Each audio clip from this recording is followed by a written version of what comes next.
Chapter 20. Of confession of our infirmity, and of the miseries of this life. I will acknowledge my sin unto Thee. Psalm 32, verse 5. I will confess to Thee, Lord, my infirmity. It is often a small thing which casteth me down and maketh me sad. I resolve that I will act bravely, but when a little temptation cometh, immediately I am in a great strait. Wonderfully small sometimes is the matter whence a grievous temptation cometh, and whilst I imagine myself safe for a little space, when I am not considering, I find myself often almost overcome by a little puff of wind. Behold therefore, O Lord, my humility and my frailty, which is altogether known to Thee.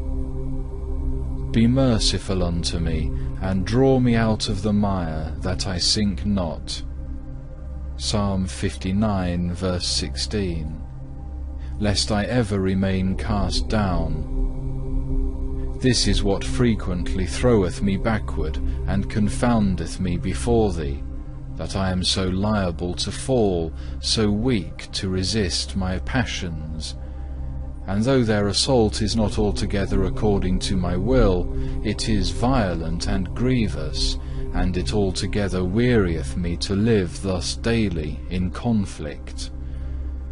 Herein is my infirmity made known to me, that hateful fancies always rush in far more easily than they depart.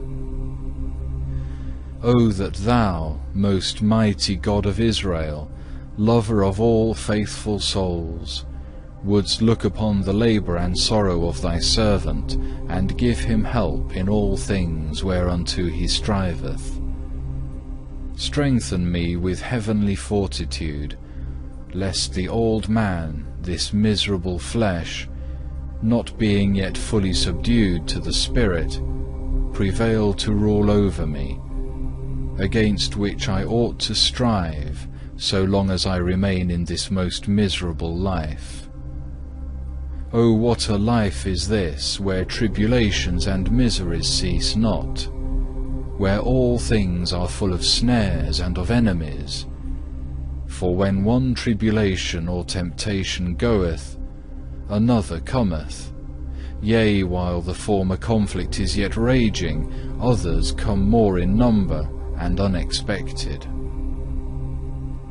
And how can the life of man be loved, seeing that it hath so many bitter things, that it is subjected to so many calamities and miseries? How can it even be called life, when it produces so many deaths and plagues?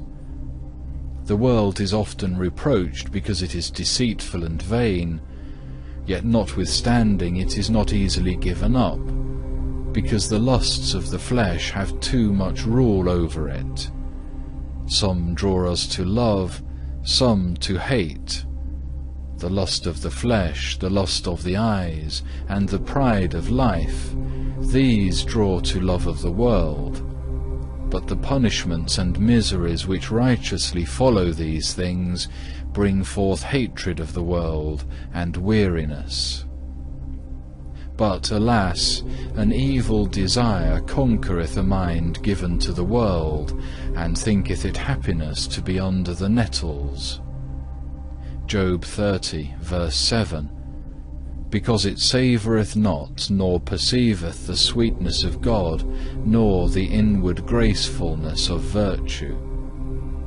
But they who perfectly despise the world, and strive to live unto God in holy discipline, these are not ignorant of the divine sweetness promised to all who truly deny themselves, and see clearly how grievously the world erreth, and in how many ways it is deceived.